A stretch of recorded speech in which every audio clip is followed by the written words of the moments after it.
ಇನ್ನು ಈ ಒಂದು ಪ್ರಶ್ನೆ ಇದೆ, ಎಷ್ಟು ದಿನಗಳ ಕಾಲ ಈ ಸಮಸ್ಯೆ ಅಂತ. ಬಟ್ ಎಲ್ಲೋ ಒಂದು ಕಡೆ ಆಹಾರ ಸಚಿವ KH ಮುನಿಯಪ್ಪ ಇದಕ್ಕೆ ಉತ್ತರ ಕೊಡುವಂತಹ ಒಂದು ಪ್ರಯತ್ನವನ್ನ ಮಾಡಿದ್ದಾರೆ. ಅಟ್ಲೀಸ್ಟ್ ಇನ್ನೂ ಒಂದು ವಾರ ಗ್ಯಾಸ್ ಸಮಸ್ಯೆ ಇರುತ್ತೆ.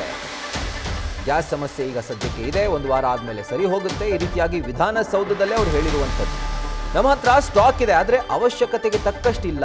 ಅಂದರೆ ಅವಶ್ಯಕತೆ ಏನಿದೆ, ಆ ಡಿಮ್ಯಾಂಡ್, ಅದಕ್ಕೆ ಪೂರೈಸುವಂಥ ಒಂದು ಸ್ಟಾಕ್ ನಮ್ಮ ಬಳಿ ಇಲ್ಲ. ಆಸ್ಪತ್ರೆ, ಹಾಸ್ಟೆಲ್, ವಸತಿ ಶಾಲೆಗಳಿಗೆ ಒಂದು ಪ್ರಿಯಾರಿಟೈಸ್ ಮಾಡಿ ಸಿಲಿಂಡರ್ಗಳನ್ನ ಕೊಡ್ತೀವಿ.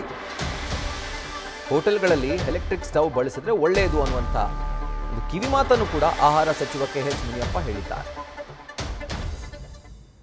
ಇವತ್ತು ಗ್ಯಾಸ್ದು ನಮ್ಮ ಹತ್ರ ರಿಕ್ವೈರ್ಮೆಂಟ್ ಇರುವಷ್ಟು ಸ್ಟಾಕ್ ಇಟ್ಕೊಳ್ಳೋಕೆ ಆಗಿಲ್ಲ. ನಾನು ಇದೆಲ್ಲ ವಿವರವಾಗಿ ತಿಳ್ಕೊಂಡೆ. ಅದಕ್ಕೇನು ಇರುವಂಥ ವ್ಯವಸ್ಥೆಯಲ್ಲಿ ನಾವು commercial cylinder, hospital, education institutes, pharma manufacturing, ಇದು govt and corporate offices, food processing industry, defence,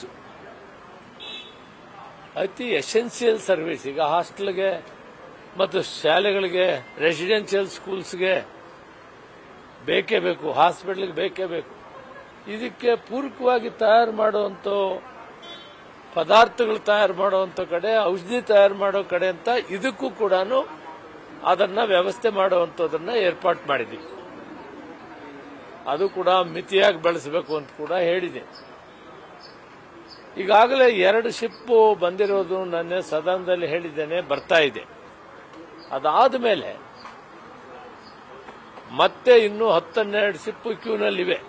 ಒಂದು ವೇಳೆ ಅವು ಬಂದರೆ ಒಂದು ವಾರ 10 ದಿನದಲ್ಲಿ ಎಲ್ಲ ಪ್ರಾಬ್ಲಮ್ ಸಾಲ್ವ್ ಆಗ್ಬೋದು ಅಂತ ಚಿಂತನೆ ಮಾಡಿದ್ದೀವಿ. ಇನ್ನೂ ಅವು ಲೈನಪ್ ಆಗಿವೆ, ಆದರೆ ಪರ್ಮಿಷನ್ ಇನ್ನೂ ಸಿಕ್ಕಿಲ್ಲ. ಅಟ್ಲೀಸ್ಟ್ 2 ಶಿಪ್ ಬರೋದ್ರಿಂದ ಸ್ವಲ್ಪ ಸುಧಾರಣೆ ಆಗ್ತದೆ.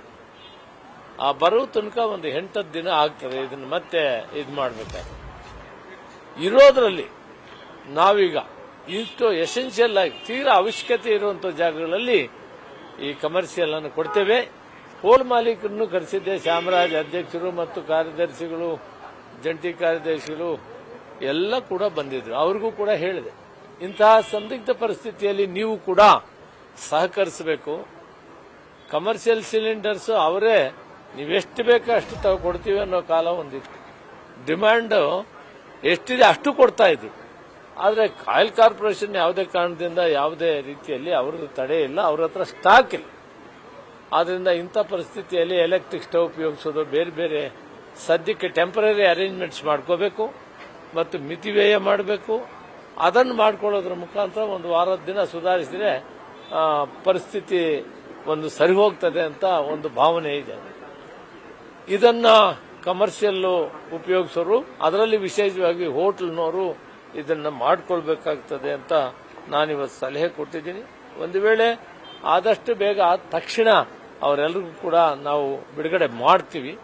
ಇವತ್ತಿರೋ ಪರಿಸ್ಥಿತಿಯಲ್ಲಿ ಈಗ ನಮ್ಮ ಬೆಂಗಳೂರಲ್ಲಿ ಗ್ಯಾಸ್ ಸಿಲಿಂಡರ್ ಉಪಯೋಗಿಸೋ ಆಟೋಸ್ ಇದೆ, ಅವ್ರಿಗೆ ಕೂಡ ಕೊಡಬೇಕಂತ ಸೂಚನೆ ಕೊಟ್ಟಿದೆ. ಹೌದು, ಅವರು ಕ್ಯೂನಲ್ಲಿದ್ದಾರೆ. ಅವ್ರಿಗೂ ಸ್ವಲ್ಪ ಹೆಲ್ಪ್ ಮಾಡಬೇಕಂದ್ರೆ ಅವ್ರ ಬದುಕು ಅದರ ಮೇಲೆ ನಿಂತಿದೆ. ಅದರಿಂದ ಗ್ಯಾಸ್ ಉಪಯೋಗಿಸುವಂಥ ಆಟೋಗಳು ಕೂಡ ವ್ಯವಸ್ಥೆ ಮಾಡಬೇಕು ಅಂತ ಸಲಹೆ ಮಾಡಿದ್ದೀನಿ. ಇದರಲ್ಲಿ ಎಷ್ಟು ಮಿನಿಮಮ್ ಇರ್ತದೆ ಅಷ್ಟಾದ್ರೂ ಕೊಡೋ ತರ ಮಾಡಬೇಕು. ನ್ಯೂಸ್ ಫಸ್ಟ್, ನಿರ್ಭೀತಿಯಿಂದ ನಿಮ್ಮ ಪರವಾಗಿ.